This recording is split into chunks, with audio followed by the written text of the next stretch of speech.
Olaflahiatu, good evening. Leading tonight's BCN News Bulletin, public servants can expect to have a 4-day working week starting next year. This was confirmed by Premier Talangi as part of government's incentives for public servants. Last Friday, Premier Talangi met with heads of departments to discuss this proposal that will be carried out on a trial basis. This option will mean public servants will work for 4 days and get paid for 5. But there will be some departments that will not be included due to their statutory obligations to work 5 days a week, like those of the school teachers. Although the finer details and logistics would need to be discussed, an analysis will be undertaken to ensure the reduced working hours will not affect the services provided to the public. The proposed 4-day working week will be on a trial period before determining whether it will be introduced permanently. New Public Service Commission will present Cabinet a final paper on the proposal, including the trial period before the end of the year. The new Chinese ambassador to New Zealand arrived last Friday to present his credentials to government. Ambassador Wang Lutong is also responsible for relations with the Cook Islands and Niue and has taken on this post for the past 2 months. He is also based in Wellington. The purpose of the visit was to strengthen the bilateral relations and cooperation between Niue and China. Our bilateral relations has been very good. We witnessed a great deal of progress in many areas since we established the diplomatic relations. And we also witnessed a lot of progress in such areas as trade, education, tourism, and even people-to-people link. I mean, we were very much impressed by the economic and social development of Niue and the increased number of foreign tourists, also the enhanced infrastructure. I mean, when I met your Prime Minister last Friday and your acting Premier, and also some people responsible for foreign affairs, transportation, public work, financial affairs, I met those people yesterday. And we also talk about what China could do for Niue. We also talk about the construction of a hotel and also the possibility of the construction of court building and the roading of Niue. And there is a lot we can do together. Today I went to visit the TV transmission center funded and established by the Chinese government in the year 2006. And I understand it's going to be transformed into a communication center, because this TV center is also being used for the signals of mobile phones. And I'm very glad to see that it's operating quite well. Ambassador Lutong said that we should continue with the exchanges between countries, and he would most definitely like to return again. This familiarity trip was also an opportunity to discuss with various counterparts on the island of ways that China can further assist Niue. We asked the ambassador about his thoughts of his trip to the island. The past 3 days is the most unforgettable and memorable days since I left China 2 months ago.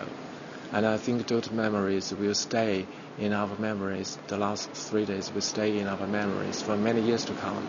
And although it's been just 3 days, but we love this nation already.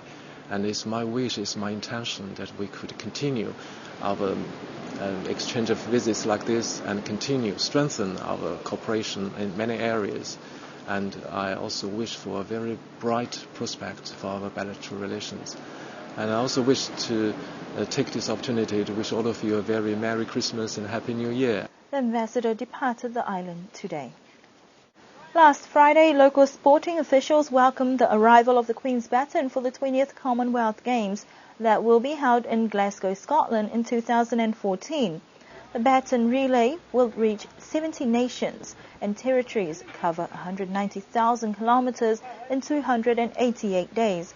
This time round, as the Baton arrived in Niue, it was a low-key affair as the Baton was brought through the VIP section of the airport to a welcoming Takalo challenge performed by a group from Tamkotonga.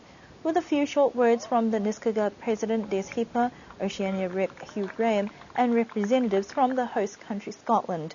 A small contingent and procession joined in as the program continued on as they walked with the Baton to the Niue Golf and Sports Club for refreshments.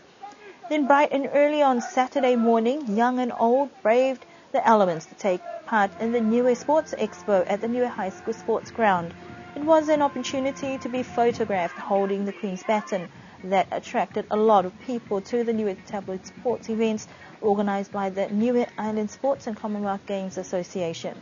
The day started with aerobic-style warm-up exercises conducted by Catherine Papani, followed by the opening dedication by Arthur Binia, President of Ekalesia Niue, followed by speeches from Des Hipper, the President of Niskaga, as well as Acting Premier Honourable Sipi Lee for the Government of Niue and Mr. Hugh Graham for the Queen's Baton Relay Team. After the opening speeches, the QBR team moved from one sports activities to the other and was introduced to coordinators of each code and players. These activities covered athletics, Niue tabloid sports, netball, lawn bowls, mountain biking, play target shooting, table tennis, and weightlifting. The highlights of the day was the Niue tabloid sports, including the Sika throwing, which was won by none other than Master Sika throwing champion, Reverend Arthur Pihia. Then it was time to have a chance to pass the baton, where those who were present made a square formation in the middle of the field as the Queen's Baton was passed from one pair of hands to the other. It was quite an experience and a day to remember by all who braved the scorching hot sun just to get the opportunity to hold and get a photograph with the baton. There was time for a brief message shout out before the day ended. Niue is the 19th nation that the baton has made it to, and the team departed the island today, bound for Norfolk Islands and Vanuatu, the last remaining islands in the Oceania region, before moving on to the regions in Africa, the Caribbean, and Europe. Last Wednesday, there was a somber feeling in Tamgatonga as friends and families gathered to pay their last respects to the late Reverend Josefa Siontuato, who passed away suddenly on Saturday, the 6th of December. Reverend Siontuato was a revered member of the Ekalesia Niue clergy and the community. During the eulogy, the Ekalesia Niue representative noted his many contributions where he dedicated his life to the church, firstly studying at the Bible College in Henderson, New Zealand from 1976 until 1978, returning to Niue to work in the Christian Education Office, conducting Bible studies and also the new curriculum for Sunday schools. He went on to study for 4 years at Malua Theological College in Samoa from 1982 to 1985, where he also met and married his wife Alipata. On returning to Niue in 1986, he spent 4 years as a pastor for Hiknavake, and during that time, he was also the General Secretary of the Ekalesia Niue. Reverend Siontuato served as the President of Ekalesia Niue from 1996 to 1998. He was also the first to ordain unmarried clergy and greatly involved in many of the key developments within the church. But it was his dedication to the village of Tamgatonga that spanned more than 20 years. From 1991 until this current day, he was a pastor for the village. Not only was he acknowledged for his contributions to the church, he was also honored for his years of service within the public service as a police officer before taking on his calling as a reverend. Niue's police force paid their respects with a guard of honor and gun salute, firing off 3 rounds into the sky. Reverend Siontuato's family was presented with the Niue flag by the Premier Toketalangi, an acknowledgement for his years served as a police officer. Reverend Joseph Siontuato was laid to rest on the church grounds of Tamgatonga, the village where he served most of his life. He is survived by his wife Alipata, children and grandchildren.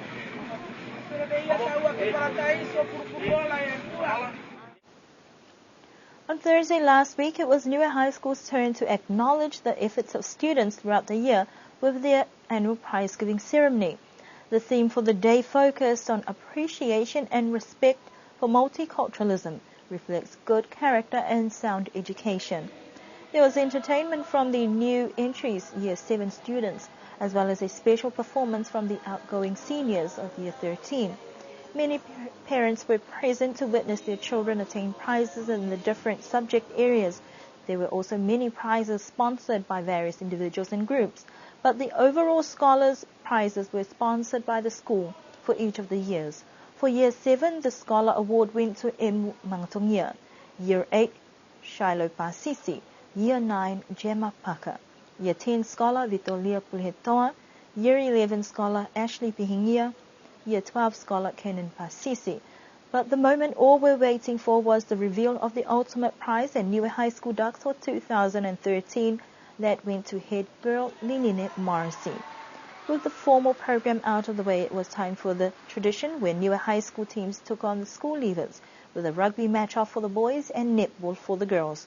It was a grueling and close game for Niue High School's first 15 team as they faced the school leavers, but it was Niue High School who came out on top with a final score of 13-11.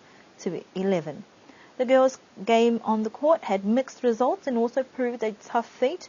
At the end of the final quarter, it was School Leavers Day with a final score of 23-20, with the win going to the School Leavers. Now students are on a much-needed break until the new school year in February of 2014. For some, they still have time to try and improve their efforts in the academics next year. Last Saturday, the residents of Vaea hosted their village show day despite the heat.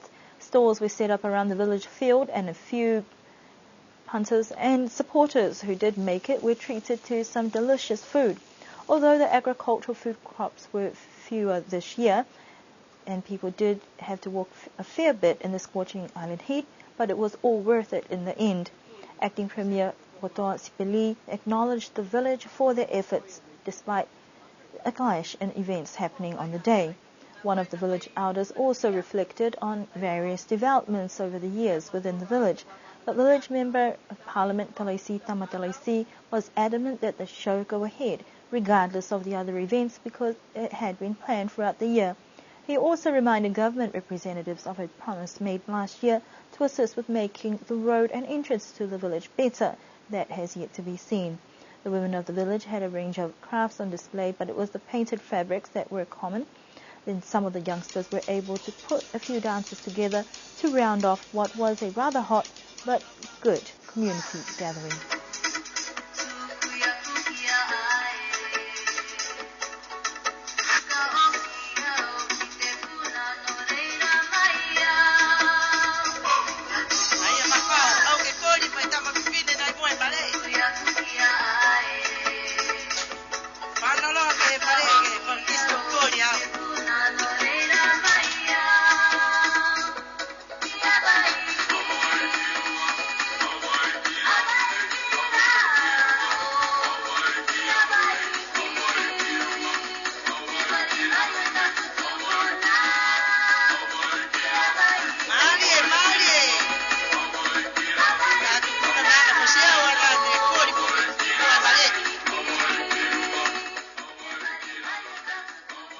And that concludes our news bulletin for this evening.